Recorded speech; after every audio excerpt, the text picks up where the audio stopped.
Cet épisode a été créé à partir de l'anglais en utilisant l'intelligence artificielle. À venir dans cet épisode de Follow Him.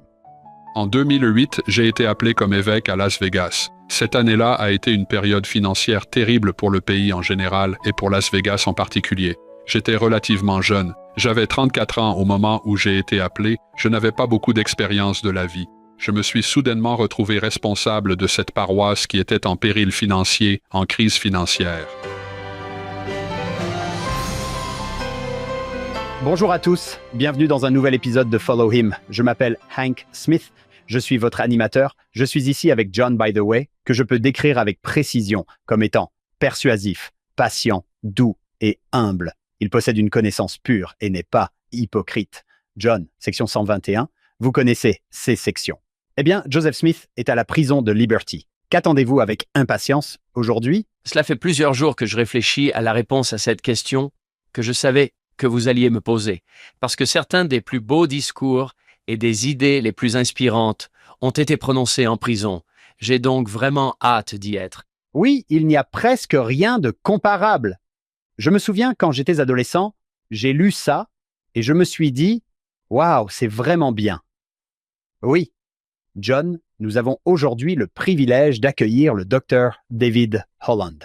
Dr. Holland, bienvenue sur Follow Him. Merci, je suis vraiment reconnaissant d'être ici. Nous sommes également très heureux. J'attendais cela depuis longtemps. Le Dr. Holland, John, est un homme très occupé. Le fait qu'il ait trouvé le temps de nous recevoir est une véritable chance, un grand honneur. David, quand vous regardez les sections suivantes, que voyez-vous? Que faisons-nous aujourd'hui? La première chose dont j'aimerais parler, c'est de l'universalité des principes et de certaines des expériences abordées ici. Nous avons tous connu ces longues nuits sombres de l'âme, et l'une des choses qui nous pèse dans ces moments de désespoir ou de découragement, c'est le sentiment que l'expérience que nous vivons est unique. C'est toujours vrai, nous sommes des personnes particulières qui menons des vies particulières, et nos histoires nous sont propres, mais l'expérience générale d'un sentiment d'abandon, de se sentir parfois même abandonné, de se demander pourquoi le ciel semble silencieux au moment où nous avons besoin d'aide, est universelle. Je pense que c'est l'une des expériences humaines les plus universelles. Joseph Smith a su saisir cela d'une manière qui rend compte à la fois de la spécificité de sa situation et de l'universalité de l'expérience humaine qui se termine, comme John l'a mentionné, par un langage remarquable et vivant. Cela ne peut que nous sortir de ce moment de désespoir que nous connaissons tous parfois.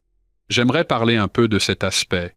Je voudrais également réfléchir aux principes qui sont véhiculés dans le processus de lutte du prophète face à son défi particulier, et je pense que le Seigneur l'appelle et nous appelle à renouveler notre perspective, à nous engager à nouveau dans la patience, à nous consacrer fondamentalement à la persévérance, à croire en la présence divine et enfin à croire en la puissance divine. Si nous pouvons réfléchir un peu à l'allitération de tous ces mots commençant par la lettre P, perspective, patience, persévérance, présence et puissance, je pense que cela nous aidera à naviguer dans ces sections remarquables et à réfléchir un peu à leur signification historique et à leur application personnelle pour nous. En entendant ces 5 mots, commençant par la lettre P, je me suis dit que je pouvais m'améliorer dans tous ces domaines. Il y a matière à amélioration. John, je suis sûr que beaucoup de nos auditeurs connaissent le Dr. Holland, mais il y en a peut-être quelques-uns qui ne le connaissent pas. Avez-vous une biographie? Oui, et je tiens tout d'abord à dire que j'ai regardé un documentaire formidable diffusé sur BYU TV intitulé Kirtland, America's Sacred Ground. L'un des experts qui intervient dans ce documentaire est le Dr. Holland. J'étais ravi de voir qu'il allait participer à notre podcast. Je suis très enthousiaste.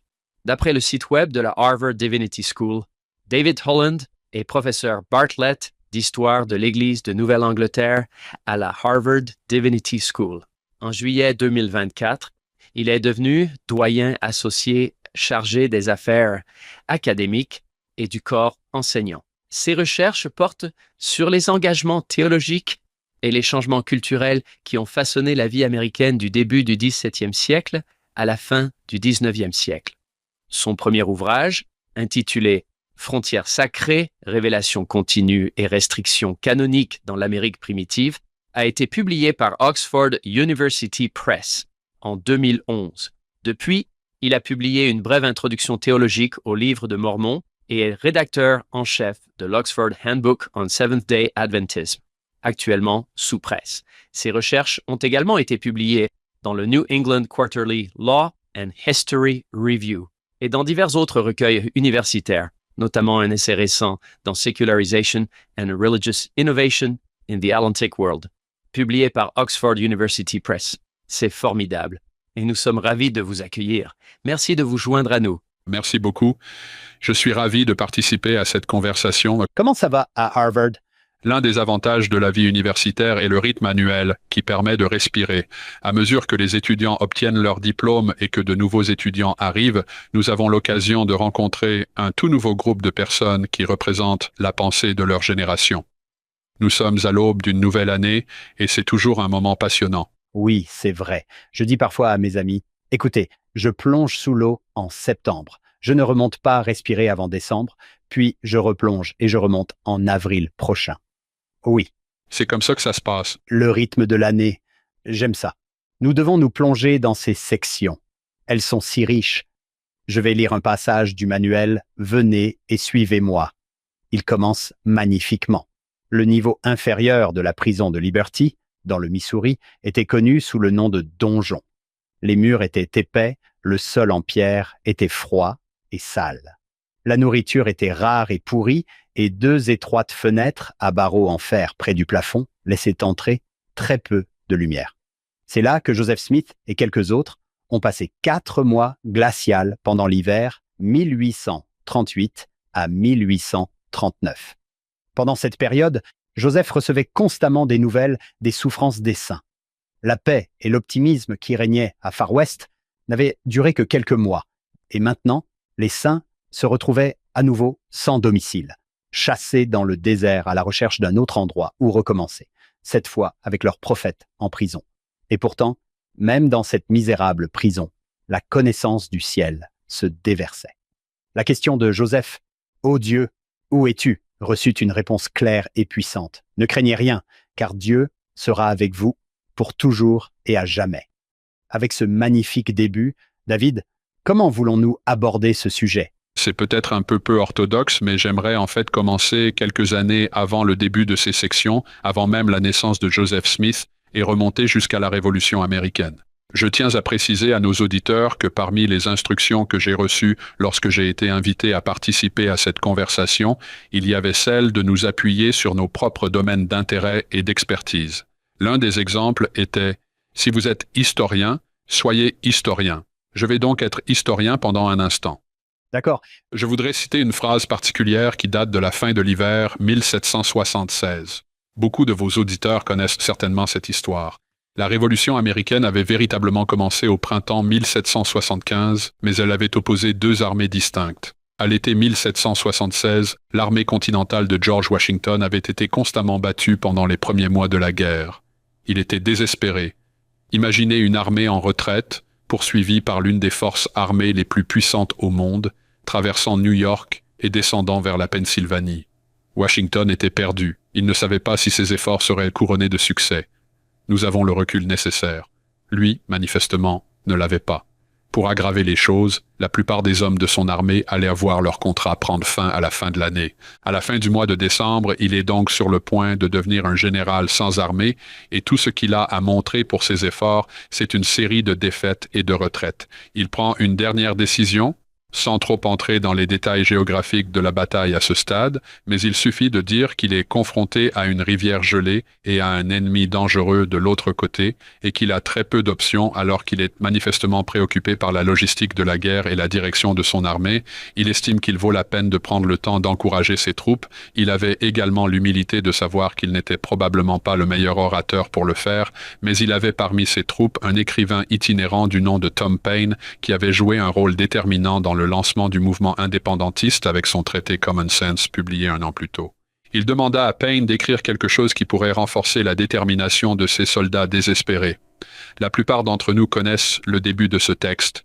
Ce sont des moments qui mettent à l'épreuve l'âme des hommes, qui nous rappellent de ne pas être des patriotes opportunistes, mais de rester fidèles à nos principes même pendant les mois d'hiver. Mais il dit quelque chose dans cette introduction à laquelle je pense souvent lorsque je lis ces passages. Il dit que le ciel sait comment fixer le juste prix de ses biens. Il serait en effet rare qu'un cadeau aussi précieux que la liberté ne coûte pas un prix exorbitant. C'est une paraphrase. Ce que Payne veut dire, c'est que les choses qui ont une grande valeur ont souvent un coût exorbitant. Il faisait remarquer à l'armée que si elle pensait vraiment que la liberté était quelque chose qui valait la peine d'être conquise, elle ne devait pas s'étonner qu'il faille la plonger dans le désespoir le plus profond pour finalement l'obtenir.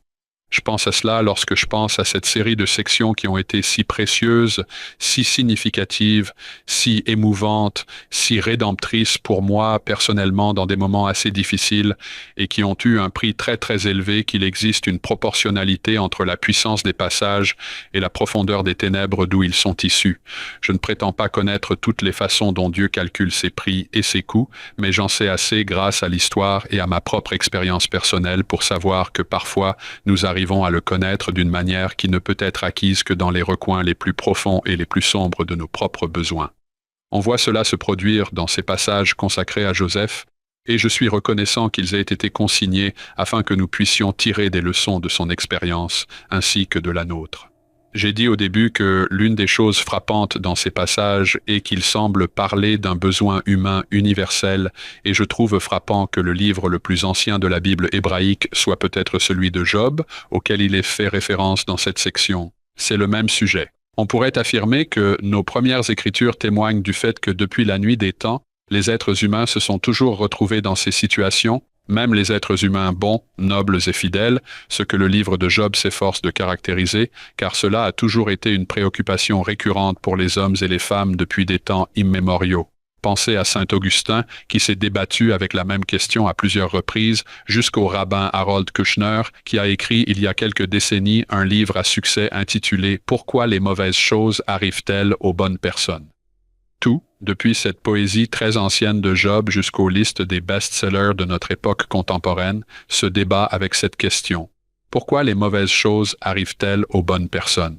Nous ouvrons ici la section 121 avec Joseph Smith qui se débat avec la même question d'un point de vue purement esthétique, d'un point de vue purement littéraire. Je trouve frappant que ces moments évoquent certains des plus beaux passages des Écritures. Je lisais récemment le livre de Job en prévision de cette conversation, et j'ai été frappé à maintes reprises par la majesté et la beauté de son angoisse, de sa quête et de sa détermination à persévérer, allant jusqu'à créer cette magnifique poésie sur la beauté de la mort comparée à la douleur qu'il vit. Il va dans des endroits assez extrêmes. Et c'est également vrai pour ces passages où Joseph est capable, de toute évidence, d'utiliser un langage magnifique, mais il y a ici une vivacité d'un point de vue purement littéraire qui, à mon avis, dépasse la plupart de ses autres expressions. Il crée ces images du pavillon de Dieu. Il parle d'agneaux traqués par des loups voraces. Il parle d'être dans les profondeurs des vagues déferlantes. Il utilise une belle métaphore dans la section 123 à propos des grands navires et des petits gouvernails qui tournent dans le vent et les vagues. Il parle de chaînes et de fer et du bras chétif de l'homme comparé à la puissance du fleuve Missouri. C'est une image, c'est une expression évocatrice qui ne peut surgir que lorsque les cordes les plus profondes du cœur sont touchées par l'urgence du désespoir, parfois au moins par une certaine souffrance. Si l'on voulait simplement l'évaluer sur le plan purement esthétique, on pourrait revenir à la phrase de Tom Paine selon laquelle le ciel sait comment fixer le juste prix de ses biens. Et si la beauté de cette déclaration prophétique a une grande valeur, il n'est pas surprenant qu'elle ait eu un coût élevé. C'est une excellente introduction. Quand j'y pense, ce n'était pas seulement Joseph qui souffrait, c'était tout mon peuple. J'entendais les rapports et je ne pouvais rien faire. Cette question, combien de temps encore? Je ne doute pas de l'existence de Dieu, mais quelle est la raison de cette souffrance prolongée? Cela ne fait de bien à personne, mais cette question, combien de temps encore? Je remarque qu'Ésaïe pose cette question lorsqu'il reçoit son appel. On lui dit en substance que sa mission ne se déroulera pas bien. Et Ésaïe demande « Combien de temps ?» Et le Seigneur répond « Jusqu'à ce que la terre soit dévastée et sans habitants. » Ou quelque chose comme ça. Alma et Amulek sont en prison. Combien de temps durera l'agonie d'attendre, de savoir que votre peuple souffre et de ne rien pouvoir faire pour y remédier? Nous parlons souvent du commentaire d'Emma au sujet de Joseph qui ne savait pas dicter ou rédiger une lettre bien formulée, mais il semble qu'il ait mûri et appris. Lorsque nous voyons ce langage, nous voyons un Joseph différent. Je pense que la plupart de nos auditeurs ont probablement entendu parler de ce discours prononcé à l'université BYU. Il s'agit d'un discours de Jeffrey R. Holland. Leçon tirée de Liberty. Oui, la prison de Liberty. Il dit que chacun d'entre nous, d'une manière ou d'une autre, grande ou petite, dramatique ou fortuite, va passer un peu de temps dans la prison de Liberty, spirituellement parlant. Puis il dit ceci, c'est ce que David vient de dire. Vous pouvez avoir une expérience sacrée, révélatrice et profondément instructive avec le Seigneur dans les expériences les plus misérables de votre vie, dans les pires circonstances, tout en endurant les injustices les plus douloureuses. Lorsque vous êtes confronté à des obstacles insurmontables, cela me rappelle Washington et l'opposition à laquelle vous avez été confronté. Une excellente chose à ajouter à votre étude cette semaine serait ce discours de l'université BYU. Leçon tirée de la prison de Liberty. Chacun d'entre nous va passer un peu de temps dans la prison de Liberty. C'est le message de cette section et le message des ouvrages canoniques en général, je pense, car du début à la fin, ils semblent en témoigner. Ce n'est pas toujours notre slogan sur les publicités ou les documents promotionnels que nous diffusons. Vous savez, venez et soyez assurés que vous aurez des moments de souffrance. Un message de l'Église. Exactement. Ce n'est probablement pas tout droit sorti de Madison Avenue, mais c'est le message des Écritures. Je sais que c'est vrai. Le Seigneur nous donne des principes pour nous guider à travers ces moments, encore et encore. Je ne suis pas sûr que ceux-ci soient exprimés plus clairement ailleurs dans notre canon qu'ils ne le sont dans ces sections. J'ai noté dès le début que l'une des choses auxquelles il nous appelle est la perspective. Il rappelle à Joseph qu'il a encore des amis. Nous savons de multiples sources à quel point l'amitié était importante pour Joseph.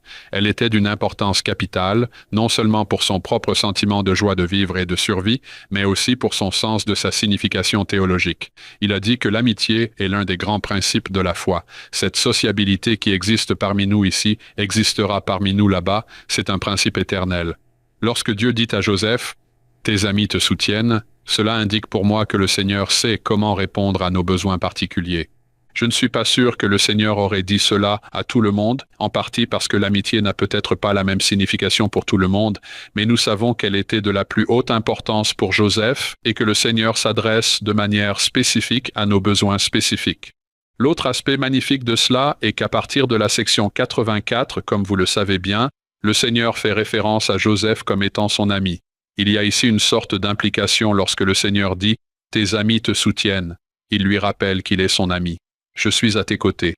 Il y a une référence dans cette même partie de la lettre à Job qui nous rappelle que le Seigneur s'inspire des Écritures pour nous enseigner et des expériences des autres.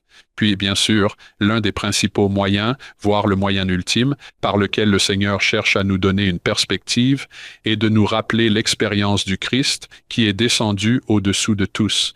Il replace nos souffrances, nos difficultés dans une perspective historique pour nous rappeler qu'il y a encore des choses auxquelles nous pouvons nous accrocher et nous raccrocher, ce qui, dans le cas de Joseph, inclut l'amitié, qui est si importante pour lui.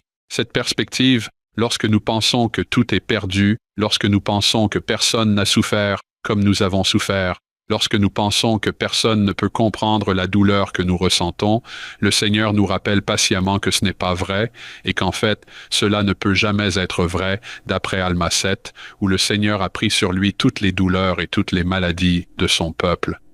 Ce rappel en soi est d'une puissance énorme à mon avis, car le Seigneur essaie d'aider le prophète à mettre son expérience dans cette perspective. Il est si difficile de garder une perspective quand on souffre. Mon fils vient de partir en mission.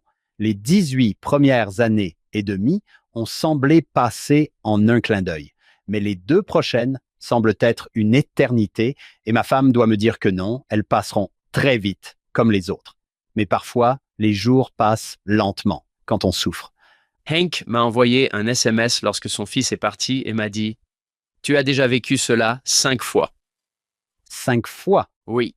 Je me souviens, sur une note plus légère, que notre ami George Durand a écrit il y a des années un livre intitulé « Préparez-vous, soyez appelés, partez sur les missions ». Les chapitres étaient divisés. Partez pour votre mère, partez pour votre père, partez pour vos frères et sœurs, va pour ta paroisse, va pour le Seigneur. Quelque chose comme ça. L'une de ces dernières phrases était « Va pour 100 raisons, mais va pour la gloire de rentrer à la maison. » C'est un moment, Hank. Je suis tellement heureux que tu puisses vivre ce moment. Je regardais sur mon téléphone des vidéos de certains de mes enfants rentrant à la maison. Et puis tu comprends, d'accord, c'était peut-être un petit moment qui apparaît dans le verset 7. Cela correspond à Jean avec le verset 9. Tes amis t'accueilleront à nouveau avec des cœurs chaleureux et des mains amicales. Tu les reverras. Oui, Jean a mentionné dès le début cette question de savoir combien de temps il faudra pour que ces promesses se réalisent. Cela me fait penser à ce que Joseph a dû ressentir dans ses premiers versets. Il commence par ce qui pourrait être une erreur ou du moins un manque de perspective, peut-être, peut-être pas. Il me semble qu'il est possible qu'eux confondent les circonstances avec les sentiments de Dieu. Il dit « Pourquoi ton cœur n'est-il pas adouci envers nous ?» comme pour dire que s'il souffre, c'est que le cœur de Dieu doit être dur envers nous. Certains passages des Écritures pourraient renforcer cette pensée, mais il y en a tant d'autres qui suggèrent que nous ne pouvons pas assimiler les détails d'une situation à la nature de la relation de Dieu avec nous. Cela me rappelle un peu Moïse 7, où Enoch veut féliciter Dieu, car Sion a été racheté. Ils ont été emmenés au ciel et ils trouvent un Dieu en pleurs. Enoch dit « Pourquoi pleures-tu? Nous avons gagné, tu as gagné, tu es le meilleur, nous sommes les meilleurs. Pourquoi ne célébrons-nous pas ?» Et il répond « Tu ne comprends pas? Ce sont aussi mes enfants là-bas. Ils se détestent. » À ce moment où Dieu détaille tous les crimes de l'humanité et la raison pour laquelle il pleure, même à ce moment-là, son cœur est tendre envers eux. Même à ce moment-là, il est ouvert à leur souffrance et cherche à les sauver. L'idée que lorsque nous souffrons, cela signifie que le cœur de Dieu est dur envers nous, je pense que cela va à l'encontre du témoignage de tant d'Écritures. Pensez à la compassion du Christ pour ceux qui l'ont crucifié, que même au moment de la trahison ultime et de la crucifixion, son cœur est tendre envers eux. Je pense que ce passage nous rappelle l'erreur de supposer que la souffrance suggère le mécontentement de Dieu ou son indifférence à nos besoins. J'ai vécu cette expérience une fois avec une femme à qui j'enseignais à domicile lorsque nous vivions en Californie. C'était une femme remarquable, née dans le Sud qui, comme beaucoup d'Afro-Américains, avait émigré sur la côte ouest, travaillé dans les industries de guerre, construit une vie dans la région de la baie de San Francisco dans des circonstances assez difficiles et connu beaucoup de souffrances dans sa vie. Elle s'était jointe à l'Église quelques années avant que je m'installe dans la paroisse, puis j'ai été désigné pour être son instructeur au foyer et nous sommes devenus très proches. J'étais à l'université et j'avais des moyens limités et peu de possibilités de faire grand-chose pour elle. Nous avons essayé, mais tout cela semblait tellement insuffisant. J'ai prié et j'ai eu le sentiment que Dieu allait me donner quelque chose de beau et de glorieux. Et dans mon esprit, j'ai supposé que cela signifiait que j'allais partir et que ma situation matérielle allait s'améliorer considérablement. J'allais avoir l'occasion de la sortir de sa situation. Nous allions vivre cette belle expérience ensemble et je me souviens avoir reçu un appel téléphonique un soir m'annonçant qu'elle était décédée.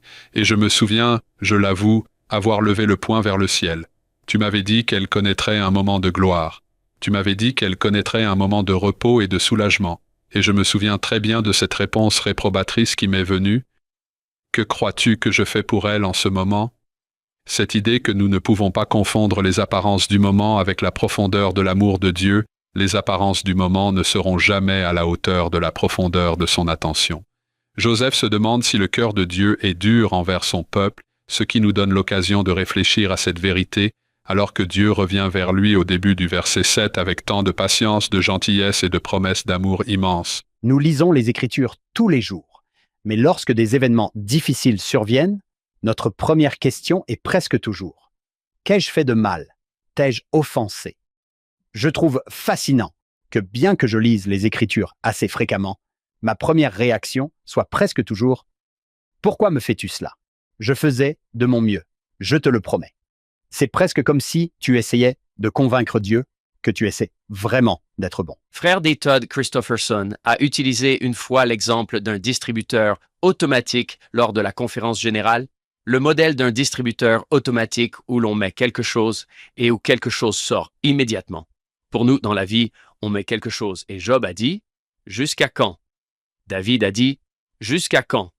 Dans les psaumes, Ésaïe a dit « Jusqu'à quand ?» On pourrait nous voir debout devant un distributeur automatique en train de dire « J'ai fait ce qu'il fallait ». Jusqu'à quand pour que le distributeur fonctionne? Je me souviens aussi d'une déclaration remarquable du président Benson.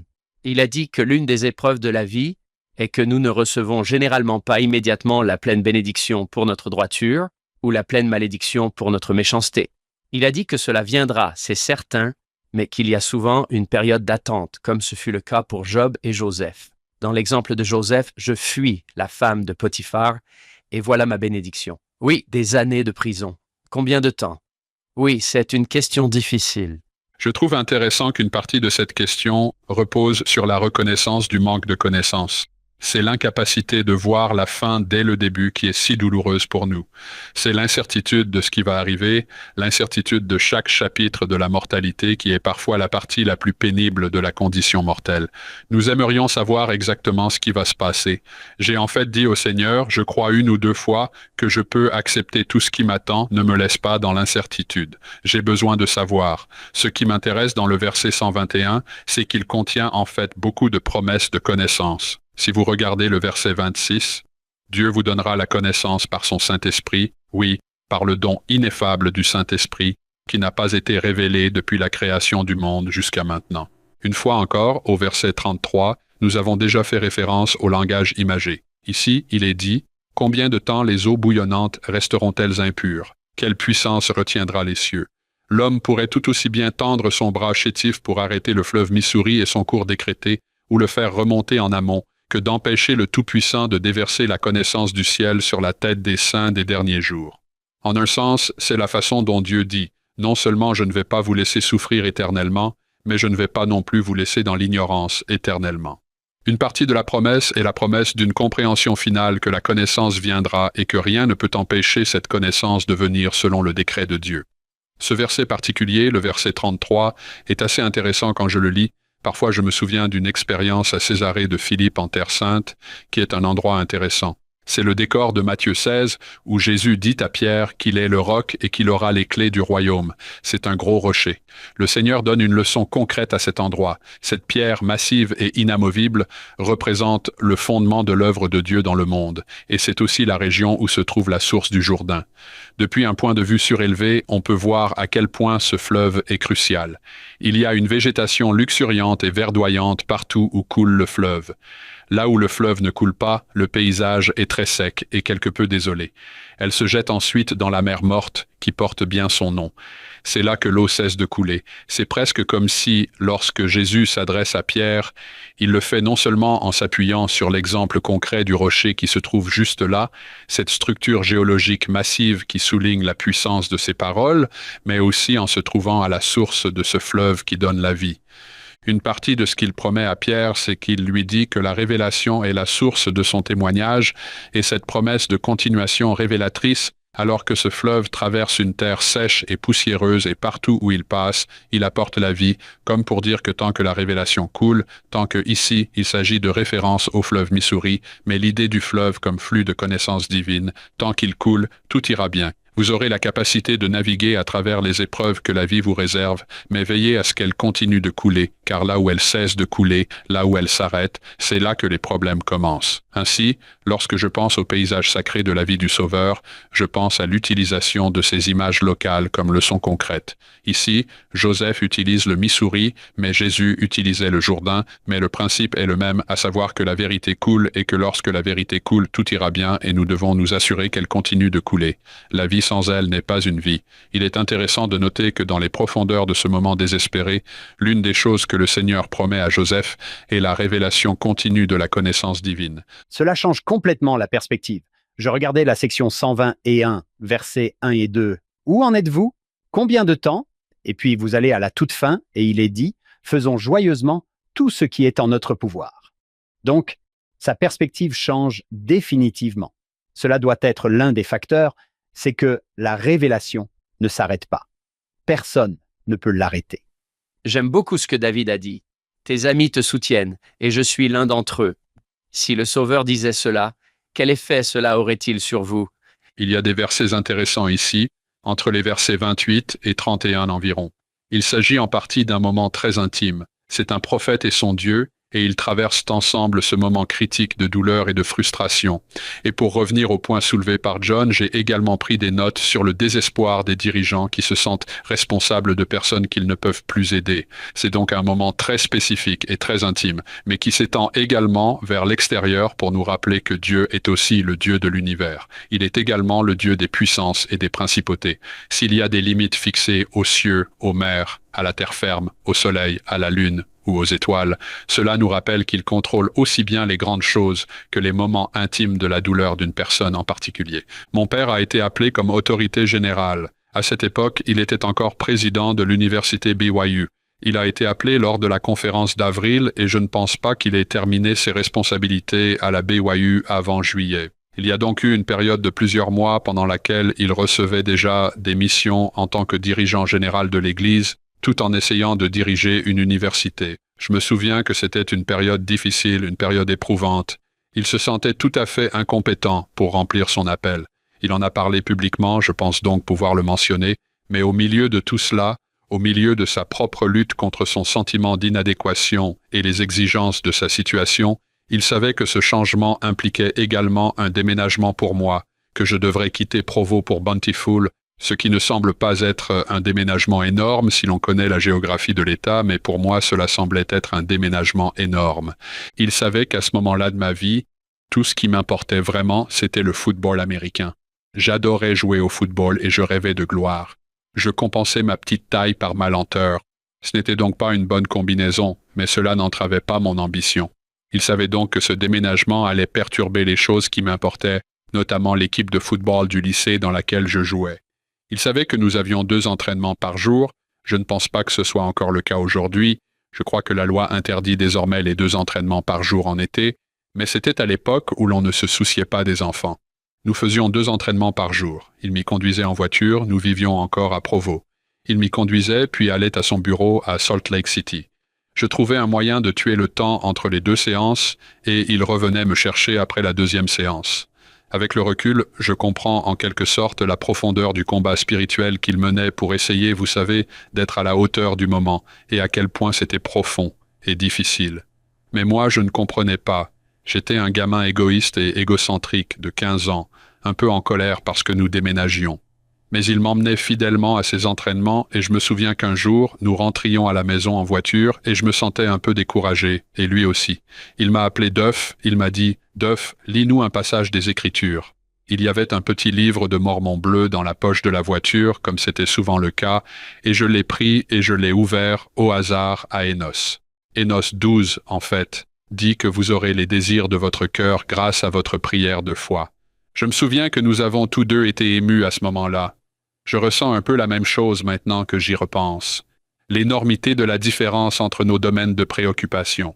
Il y avait quelqu'un qui essayait de diriger une université de plus de 30 000 étudiants et d'assumer une nouvelle vocation. Et puis, il y avait un gars, un lycéen de 2e année qui essayait d'intégrer une équipe de football. Vous savez, quand on pense au contraste saisissant entre ces 2 situations, le macro, le micro, le global et l'égocentrique, et pourtant, ce verset de l'Écriture était destiné à nous parler à tous les deux. Dieu nous aimait tous les deux là où nous en étions dans le grand schéma des choses. Peut-être que mes petits soucis de lycéen étaient aussi importants pour le Seigneur que les préoccupations mondiales de mon père. Il nous a envoyé le même verset au même moment. Dans la section 121, nous voyons les 2 facettes de Dieu. Nous le voyons dans les détails des torts particuliers et des défis particuliers. Il nous rappelle également « Je suis le Dieu des planètes, je suis le Dieu de l'univers, j'ai le contrôle sur toutes ces choses. » Et nous arrivons à ces passages que nous citons souvent lorsque nous parlons de leadership. Vous les avez cités, Hank, lorsque vous avez présenté, Jean, certaines de ses caractéristiques. Il est question du fait que beaucoup sont appelés, mais que peu sont élus, à partir du verset 34. Pourquoi ne sont-ils pas élus? Parce que leur cœur est trop attaché aux choses de ce monde et qu'ils aspirent aux honneurs des hommes. Il est ensuite question des droits de la prêtrise qui sont inextricablement liés au principe de la justice et des façons dont nous pouvons en abuser. Et cela nous rappelle, nous met en garde contre la nature humaine, et cela fait partie de ce à quoi j'ai fait allusion au début concernant l'universalité des choses qui sont enseignées ici, car le Seigneur veut nous dire quelque chose sur nos tendances. Il est dans la nature et la disposition de presque tous les hommes que dès qu'ils obtiennent un peu d'autorité, ils commencent immédiatement à exercer une domination injuste. Une partie de mes recherches historiques porte sur la période puritaine. Je pense aux puritains, il y a beaucoup à dire sur les avantages et les inconvénients des puritains, et l'histoire est toujours compliquée et les cultures sont souvent à la fois lumineuses et sombres. Mais l'une des choses que j'ai appris à apprécier dans la théologie puritaine, cette théologie calviniste qu'il prônait, c'est son avertissement sur la nature humaine. Je pense qu'en tant que modernes, produits du XXe et maintenant du XXIe siècle, nous avons hérité d'une sorte d'optimisme. Les gens sont intrinsèquement bons et la nature humaine tend vers le positif. Il y a une sorte d'américanité dans cette positivité à l'égard de la nature humaine, ce qui est très bien. Nous sommes créés à l'image de Dieu et nous avons un ADN divin et toutes les choses auxquelles je crois, mais le Seigneur, comme le roi Benjamin, nous rappelle parfois que l'homme naturel est un ennemi de Dieu ou, comme le fait ce passage, nous rappelle de prendre garde aux tendances dangereuses qui sont en nous.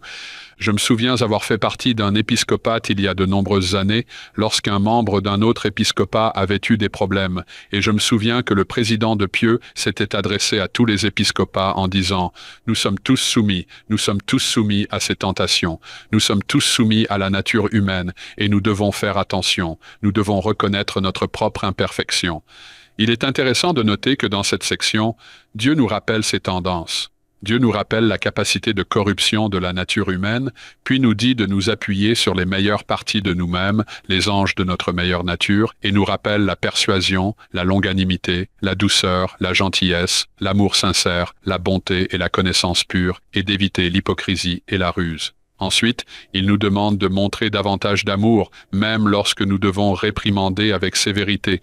Vous voyez ces deux aspects de la capacité humaine, la beauté des versets 41 à 43, puis les dangers des versets qui précèdent, et l'appel à nous engager à donner le meilleur de nous-mêmes et à être conscients de nos faiblesses.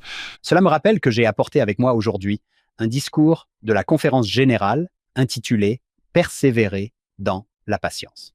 Il s'agit d'un discours du président Uchtdorf, prononcé lors d'une session de la prêtrise. Il a dit qu'il y a une raison pour laquelle presque toutes les leçons sur le leadership dans la prêtrise en arrivent à un moment donné à la section 121 des doctrines et alliances.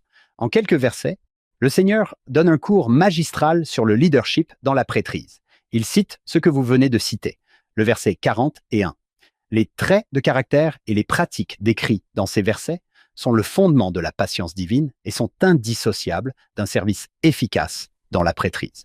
Ces attributs vous donneront la force et la sagesse nécessaires pour magnifier vos appels, prêcher l'Évangile, fraterniser avec les membres du collège et rendre le service le plus important de la prêtrise, qui est en fait le service charitable au sein de votre propre foyer.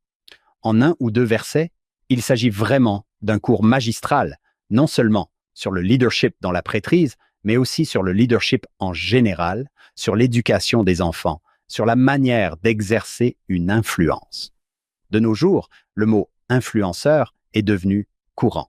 Je pense que c'est le Seigneur qui dit « Vous voulez être un influenceur, voici comment faire ». Et très franchement, il dit très explicitement qu'il n'y a pas d'autres moyens. Les autres moyens ne sont tout simplement pas des moyens. C'est un rappel assez brutal pour nous. J'étais évêque à Las Vegas en 2008 lorsque j'ai été appelé et 2008 a été une année financière terrible pour le pays en général et pour Las Vegas en particulier. J'étais relativement jeune, j'avais 34 ans au moment où j'ai été appelé, je n'avais pas beaucoup d'expérience de la vie.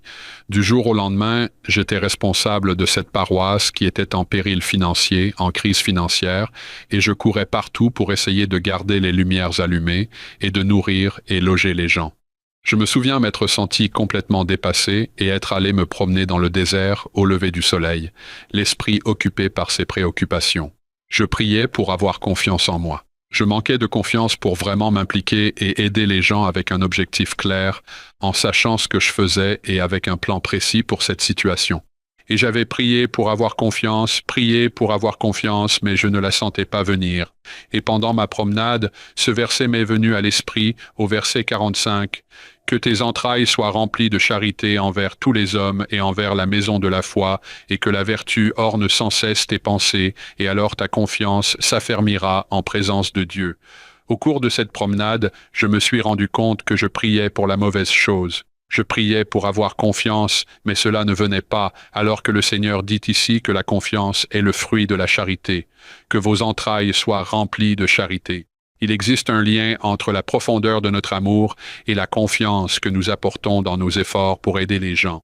J'ai commencé à prier pour avoir plus de charité pour ma paroisse, plus de charité pour les gens, et à mesure que mon amour grandissait, je me suis retrouvé à agir avec plus de confiance. Je ne sais pas exactement quelle est la relation entre les deux, mais je pense qu'il y a de la force dans la purification des motivations et dans la profondeur des sentiments forts que nous éprouvons les uns pour les autres. Il y a une grande force dans ces mots. J'ai toujours été frappé par la première partie de ce verset. Que tes entrailles soient remplies de charité envers tous les hommes et envers la maison de la foi. Je me suis souvent demandé pourquoi cette formulation était ainsi. La maison de la foi n'est-elle pas incluse dans tous les hommes? Cela semble assez complet, mais là encore, et c'est peut-être le reflet de mon expérience en tant qu'évêque ou d'autres appels impliqués dans les conseils de l'Église, j'ai été frappé à plusieurs reprises dans les conseils de paroisse par le fait que nous nous plions en quatre pour être charitables et patients avec des personnes qui ne franchissent jamais vraiment le seuil du bâtiment, alors que nous sommes vraiment impatients et sévères avec la personne assise à côté de nous. Peut-être que le Seigneur sait ce qu'il fait lorsqu'il dit « Écoutez, oui, je veux que vous aimiez tout le monde, mais vous devez aussi aimer la famille de la foi, car ce sont les personnes avec lesquelles nous travaillons et avec lesquelles nous adorons Dieu. » Cela me rappelle ce passage dans les lettres de Screwtape où il parle de la manière de tenter une personne assise à l'église et où ils disent « Rappelez-lui simplement que ses voisins sur le banc sont ennuyeux. Rappelle-lui simplement que les personnes avec lesquelles il adore Dieu sont imparfaites. » Il est intéressant que le Seigneur nous rappelle ici que dans notre charité envers tous, nous devons inclure la famille de la foi, et je pense qu'il est assez révélateur que nous ayons besoin qu'on nous le rappelle une ou deux fois. Oui, ce sont ceux que vous allez le plus souvent côtoyer. Très probablement, l'année dernière, nous avons eu un entretien formidable avec le docteur Melissa Inouye, historienne de l'Église. Elle a parlé de Mosia 18, de l'Église qui se rassemble en tant qu'Église. Qu'a-t-elle dit, John? Vous et elle, tous les deux. C'était drôle. Le Seigneur nous commande d'aimer nos ennemis, alors il les place dans notre paroisse. Tant d'ennemis, un seul endroit pratique, mais l'idée, je pense, David, c'est ce que tu dis. Il est presque plus facile d'aimer quelqu'un que tu ne vois jamais, à qui tu ne parles jamais vraiment. Mais voilà le voisin d'à côté qui a fait cette remarque à l'école du dimanche et que je n'arrive pas à oublier. Quand j'étais jeune, j'avais l'impression qu'il manquait des signes de ponctuation ou quelque chose comme ça dans certains de ces versets. Comme le verset 36, les droits de la prêtrise sont indissociables des pouvoirs du ciel. Et les pouvoirs du ciel ne peuvent être ni contrôlés ni manipulés. J'avais l'impression qu'il manquait un point-virgule après, selon les principes de la justice. Est-ce que vous voyez les choses de cette façon? Je comprends ce que vous voulez dire, oui. Alors cela m'a paru logique, d'accord, cela ne peut être contrôlé ni géré uniquement. Non, cela ne peut être contrôlé ni géré, uniquement selon les principes de la justice. Et j'adore cette phrase qui dit qu'ils peuvent nous être conférés. C'est vrai. D'accord. J'ai peut-être été ordonné, mais ensuite le mot « Amen ». Cela ressemble à « Sayonara ». Sayonara a l'autorité de la prêtrise de cet homme. Si vous essayez de couvrir vos péchés, de satisfaire votre orgueil, votre ambition vaine, ou d'exercer un contrôle ou une domination, alors vous avez peut-être été ordonné, mais vous n'avez pas la prêtrise et cette idée d'autorité formelle par opposition à l'autorité morale. Lorsque vous faites l'une de ces choses, vous n'avez plus la prêtrise. Oh, vous avez peut-être été ordonné, mais vous ne l'avez pas, ce qui est très différent de la façon dont nous concevons peut-être le leadership dans d'autres contextes, comme au travail, dans l'armée ou dans d'autres domaines similaires.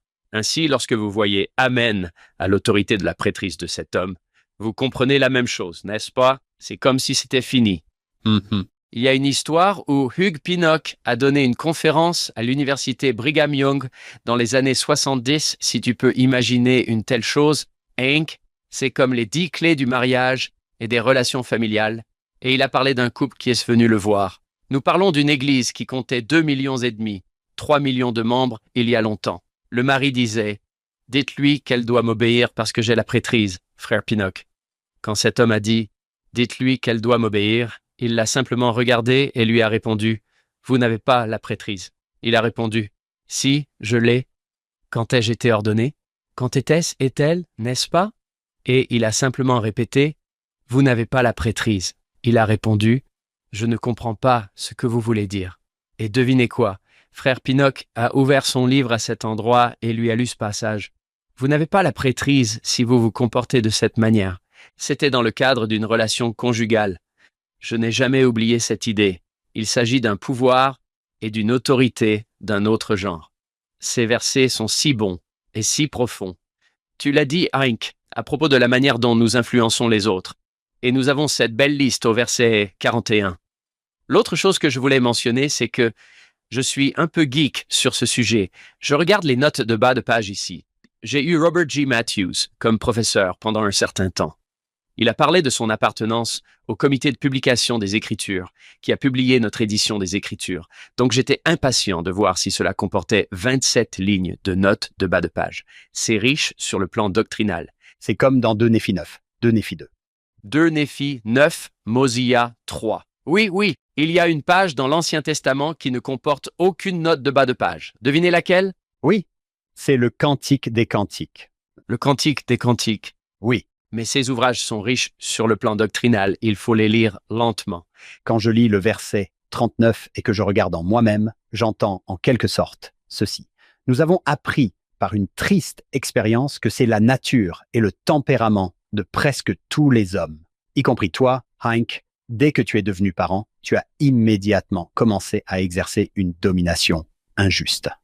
Quand tu as quelqu'un comme un enfant qui dépend de toi, tu as le contrôle total de la situation et tu utilises ce contrôle d'une manière qui revient presque à prendre des raccourcis. Je ne veux pas construire une relation qui prend trop de temps. Je vais te faire faire ces choses parce que c'est moi qui commande. Je suis le père. C'est moi qui décide. Ces raccourcis finissent par te coûter énormément à long terme, car le petit grandit. N'est-ce pas? Rien ne peut remplacer le rapport décrit dans 43, reprends-le aussitôt avec sévérité, mais montre-lui ensuite davantage d'amour. L'idée que la proportionnalité entre la vérité et la grâce, l'amour et la doctrine, ces choses doivent être largement du côté de la relation amoureuse pour que le reste ait une quelconque signification positive. Oui, j'ai dans mes notes une citation de H. Burke Peterson, qui était, je crois, évêque H. Burke Peterson à une époque, évêque président, et il a en fait dit que le mot sévérité était peut-être mal compris. Il a dit que nous devrions peut-être réfléchir à ce que signifie réprimander avec sévérité. Réprimander avec sévérité signifie réprimander avec clarté, avec une fermeté aimante, avec une intention sérieuse. Cela ne signifie pas réprimander avec sarcasme ou amertume, les dents serrées et la voix élevée. J'ai apprécié cette idée qui apporte une réelle clarté. Il ne s'agit pas de dire « Oh, ça va, ce n'est pas grave ». Oh non, il s'agit de réprimander, mais avec clarté. Une étudiante m'a dit un jour que la clarté était une forme de gentillesse. J'étais un peu vague dans mes attentes concernant le cours, et elle m'a dit que la clarté était une forme de gentillesse. Intéressant. J'ai parlé de mon rôle de parent. Je vais vous donner un exemple, et j'espère que certains parents se reconnaîtront, mais je crois que ma fille avait environ 15 ans. Elle était assise sur le canapé, et elle était sur son téléphone. Et j'avais une grande pile de vaisselle à faire. John, je suis sûr que vous m'avez déjà entendu raconter cette histoire. Je lui ai dit « Hé, tu veux m'aider à faire la vaisselle ?» Elle s'est retournée, m'a regardé et m'a répondu « Non », puis elle est retournée à son téléphone. C'est exactement ça, la communication de contenu. Tu veux m'aider? Non? D'accord. J'aurais dû me demander comment avoir plus d'influence, comment être plus patient, plus doux et plus gentil. Mais je ne l'ai pas fait. Je suis immédiatement passé à une domination injuste. J'ai dit « Hé, on va instaurer une nouvelle règle. C'est l'un des meilleurs aspects du rôle de parent, non? Je peux créer une toute nouvelle règle, une nouvelle loi. Celle qui n'aide pas à faire la vaisselle n'a pas le droit d'utiliser son téléphone. » Je lui ai dit « Alors, tu veux m'aider à faire la vaisselle ?» Elle a répondu « Oui. » N'est-ce pas? Elle est venue et nous n'avons pas du tout construit de relation. J'étais vraiment déçu qu'elle ne veuille pas être mon amie. Pour moi, ce que le Seigneur dit ici, c'est que vous pouvez avoir l'impression d'avoir fait des progrès, mais vous n'avez fait aucun progrès. En fait, vous avez fait un pas en arrière. Tu t'es peut-être égaré, n'est-ce pas?